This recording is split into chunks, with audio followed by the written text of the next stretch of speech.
Good morning students. Linear differential equation of second order हम आपको बता रहे थे। इसमें हमने आपको this is the equation where P Q R and the function of X and these are the variable coefficient. Method 1 method 2 हमने already आपको बता दिया था। मेथड 1 में U is the part of C F होता था, Y is equals to U V मानते थे और 5 टाइप्स थे उसके जिसमें आपको यू सेलेक्ट करना होता था। देन मेथड 2 में नॉर्मल फॉर्म जिसको रिमूवल ऑफ फर्स्ट डेरिवेटिव बोलते हैं, उसमें U is equals to E की पावर ये आपका था और y is equals to U V. Equation 1 जो है बिकम्स ये हो जाती थी। इक्वेशन 1 जब ये होती थी i की वैल्यू ये होती है, तो मैं आपको बता चुकी हूँ लास्ट लेक्चर में अपने, और s इज इक्वल्स टू ये होता है। देन इसको हम सॉल्व करके v की वैल्यू फाइंड कर देते हैं and y is equals to U V is the solution हो जाता है। नेक्स्ट, हाँ, now third method is this method third, changing of independent variable. Independent variable को चेंज करना, मतलब कि इंडिपेंडेंट वेरिएबल क्या होता है, यहाँ पे देखिए तो y is equals to F X है, तो y डिपेंड कर रहा है x पे, तो x is the independent variable. Already told you, ठीक है। इस x को चेंज करने के लिए हमने एक नया इंट्रोड्यूस करा है, z is equals to F X करा है, तो हम dy बाई डी एक्स की वैल्यू सिंपली निकाल दें। So dy by D X will be what, dy is the function, dy by dx is what, dy by dz. This could be written like this, okay.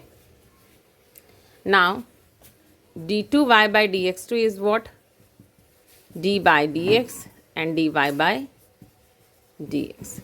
Put the value of dy by dx is what, dy by dz and dz over dx, okay.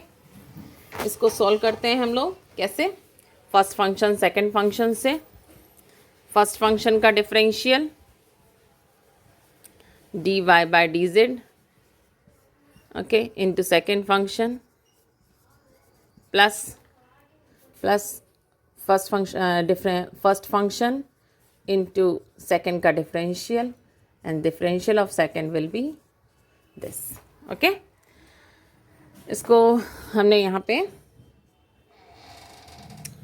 इसको किस तरह से लिख सकते हैं, D by D x लिखा है, इसको हम ऐसे भी कर सकते हैं, डी जेड से, ये हमने इंटरमीडिएट में खूब किया है, तो D z over d x, इधर हमने डी एक्स डी जेड से मल्टीप्लाई, और ये तो ऑलरेडी है ही, तो ये ऑलरेडी है ही, तो इसकी वजह से ये स्क्वायर हो गया, ओके, ठीक।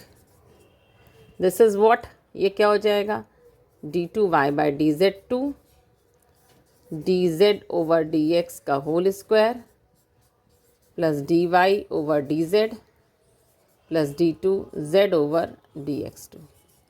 सो finally d2y over d x की वैल्यू, डी एक्स टू की वैल्यू आ गई आपकी in the term of z n x. So देखिए d2y by D x two and dy by D x को वैल्यू पुट कर देंगे हम लोग क्वेश्चन नंबर 1 में, ओके। सो पुट कर दिया हमने d2y by D x two को, वैल्यू ये हो गई, और dy बाई डी एक्स की वैल्यू ये हो गई जो हमने लास्ट में निकाली है, और इसको हमने 1 में पुट कर दिया, you will get this. Now this is what d2y by D Z two. अगर हम इसमें हम पूरी क्वेश्चन को, यहाँ दिख रहा है हमें D Z by D x का होल स्क्वायर है और यहाँ D Z by D x है, तो अगर हम चाहते हैं कि जिसका मैक्सिमम, जो इसका D two Y by D Z two जो इसका मैक्सिमम है, इक्वेशन को हम वाई में चाहते हैं, तो देखिए इसका जो कोफिशिएंट है दिस है, इक्वेशन में हमको वाई में है, तो इक्वेशन तो वाई में चाहिए ना हमको, तो हम अगर D z over d x के होल स्क्वायर से पूरी इक्वेशन को डिवाइड कर दें, जिससे कि इसका कोफिशिएंट 1 हो जाए, ठीक है। तो d y by D x d z में इक्वेशन हम लिख रहे हैं, so equation will be, equation को हमने पूरा डिवाइड किया d z over d x के होल स्क्वायर से, so d y by D z है ये, d y by D Z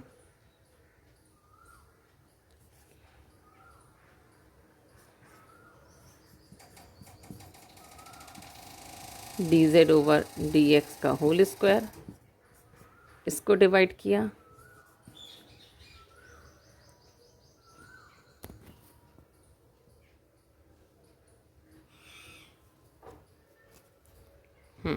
सबसे पहले ये dy बाई डी जेड लिखा हुआ है और ये dy बाई डी जेड लिखा हुआ है, इसको कंबाइन कर दीजिए आप। So we will get dy by D Z d2, क्योंकि इक्वेशन हमको चाहिए d2 y by D y में, तो पहले हाईएस्ट कोफिशिएंट लिखा इसका और इसके साथ में dz ओवर dx का होल स्क्वायर, फिर dy बाई dz कॉमन लिया हमने। सो ये क्या आ जाएगा, d2z over dx2 plus p dz over dx, ठीक है, और प्लस qy। हमने इसके सिंगल करने के लिए इसको हमने इससे डिवाइड कर दिया, जिससे कि इसका कोफिशिएंट 1 हो जाए, क्योंकि ये स्टैंडर्ड फॉर्म है, हमेशा इसका कोफिशिएंट 1 होता है। आपको एग्ज़ाम में सिर्फ इसका हम लोग प्रूफ कर रहे हैं, अदरवाइज़ आपको सिर्फ उसका फॉर्मूला यूज़ करना है, ठीक है ना। ये आपका आ गया। अगर हम इसको P1 लिख दें, इसको हम P1 लिख देते हैं, ठीक है, और इस इतने पार्ट को हम लोग लिख देते हैं क्या, ये Q है, सॉरी दिस इज़, ये जो आपका Q के साथ में कंपाइल कराइए, इसको Q1 लिख दिया, ठीक है, और इसको हमने लिख दिया R1। तो इक्वेशन 1 जो है, इक्वेशन 1 रिड्यूस हो गई इक्वेशन 2 में। Okay, now where P1 is what, where P1 is what, d2z by dx2 dz over dx upon dz over dx का whole square, and Q1 is what, q upon dz over dx का whole square, and R1 is what, r upon dz over dx का whole square. Okay, so this is the method 3, changing of independent variable, कि कोई equation ये दी होगी, अब वो equation reduce हो जाएगी इसमें, where P1 is this, Q1 is this, R1 is this, और इसमें हमें करना क्या है, choose z such as Q1 is constant. Okay, this question for changing the independent variable, by changing the independent variable solve the differential equation this. ये differential equation इसको solve करना है, तो हमको पक्का पता है कि इसको हमने इस रूल जो लगाना है, मेथड 3 लगाना है, क्योंकि मेंशन है यहाँ पे इंडिपेंडेंट वेरिएबल से यूज़ करना है। ऐसे क्वेश्चन आएगा नॉर्मल फॉर्म से करिए तो सेकंड मेथड यूज़ करेंगे, रिडक्शन ऑफ ऑर्डर से करिए तो मेथड फर्स्ट से करेंगे, and all this. Now here P is what, -1 upon x, Q is what, 4x square, and R is what, x की पावर 4। ओके, इसमें किसी को कोई डाउट नहीं होना चाहिए कि कैसे PQR हमने इसका लिया है। नाउ वी नो दैट कि यहाँ पे हम लोग किसको x को रिप्लेस करते हैं z से। सो यहाँ पे हम लोग लेट करते हैं। एग्ज़ाम में आपको सब कुछ लिखने की, प्रूफ करने की ज़रूरत नहीं, बट कुछ चीज़ें हैं जो स्टैंडर्डाइज हैं, उनको आपको लिखना चाहिए। Let z is equals to fx, z जो है x का फंक्शन हमें मांगना है। और किस तरह से मानना है कि हमें इस इक्वेशन को रिड्यूस कर देना होता है, D square Y by D Z square plus P1 dy over dz plus Q1 y is equals to R1, where P1 is what? Where P1 is what? d2z over dx2 plus P dz over dx upon dz over dx की power 2, and Q1 is what? Q upon, अब ये सब आपको learn हो जाना चाहिए अभी तक, ठीक है, and R1 is what? R upon dz over dx का whole square. Now you have to choose Q1, आपको इसको ऐसे चूज करना है Q1 को कि ये कांस्टेंट आ जाए, ठीक है। सो Q1 को आप कैसा चूज करो कि कांस्टेंट आ जाए। देखिए Q की वैल्यू 4x स्क्वायर है, ठीक है, Q की वैल्यू 4x स्क्वायर है, तो Q1 को आप कैसा चूज करो कि ये वैल्यू आपकी कांस्टेंट आ जाए।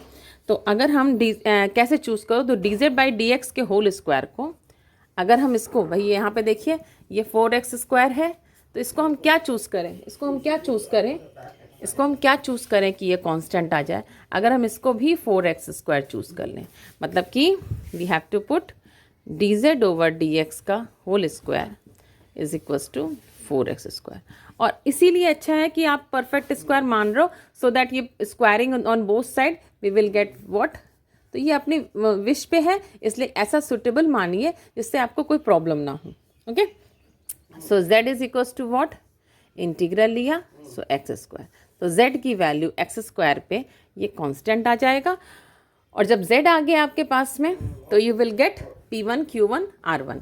ठीक है, तो इसको हाँ, ये z is equals to x² आ गया। अब यहाँ पे अगर आपको p1 चाहिए तो d2 p1 चाहिए तो p1 की वैल्यू dz/dx की वैल्यू 2x है, तो d2 z/dx2 की वैल्यू कितनी हो जाएगी, एक बार और डिफरेंशियल लेंगे तो दिस विल बी 2। ओके, इसको यहाँ पे पुट कर दीजिए जो p1 q1 r1 है।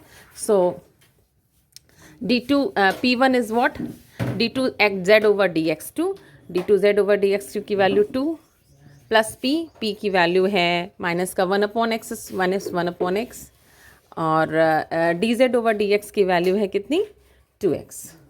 ओके, अपॉन dz/dx के होल स्क्वायर की वैल्यू 4x²। ठीक, तो ये आ गया आपका 0। तो p1 की वैल्यू 0 आ गई। q1 तो आपका 1 ऑलरेडी था, क्योंकि q1 is equals to q upon dz/ds का whole square which is 1, and r1 is what, r upon dz/dx का होल स्क्वायर। r की वैल्यू क्या है, x की पावर 4, और इसकी वैल्यू क्या है 4x²। So finally we will get 1 upon 4 x² upon 4। Okay, so आपका p1 आ गया, q1 आ गया, r1 आ गया। Okay, so you can take screenshot.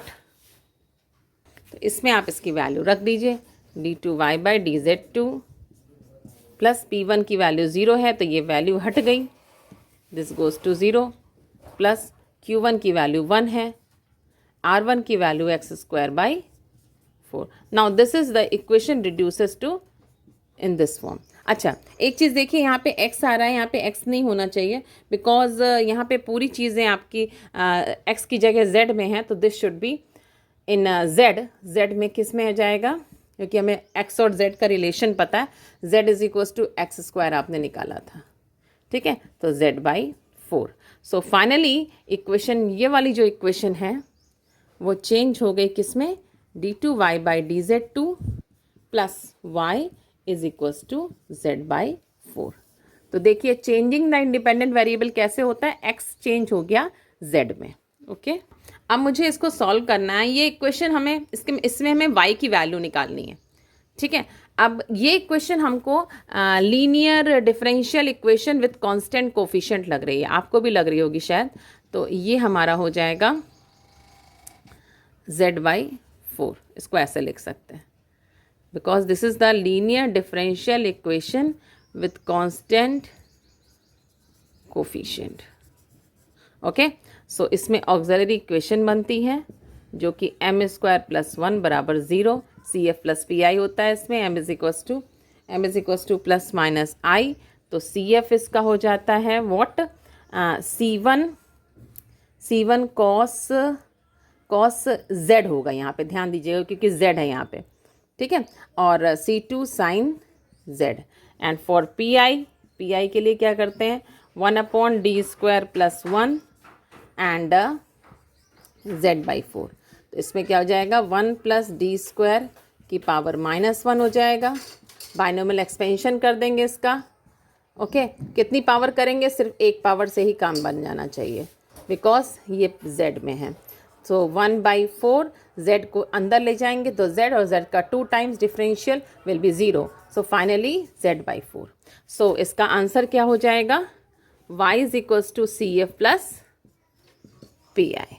Okay, and CF की वैल्यू क्या है, C1 cos Z plus C2 sin Z, और PI की वैल्यू क्या है, z/4। ये हमारा y है। Okay, but in terms of z है, जो कि सही नहीं है, और z इज इक्वल्स टू हमने निकाला था x²। ये हम लोग ऑलरेडी निकाल चुके हैं. Okay, so finally y is equals to c1 cos x square plus c2 sin x square plus x square upon 4. This is the solution and this is the value of y. So this is the answer. Okay, you can take the screenshot.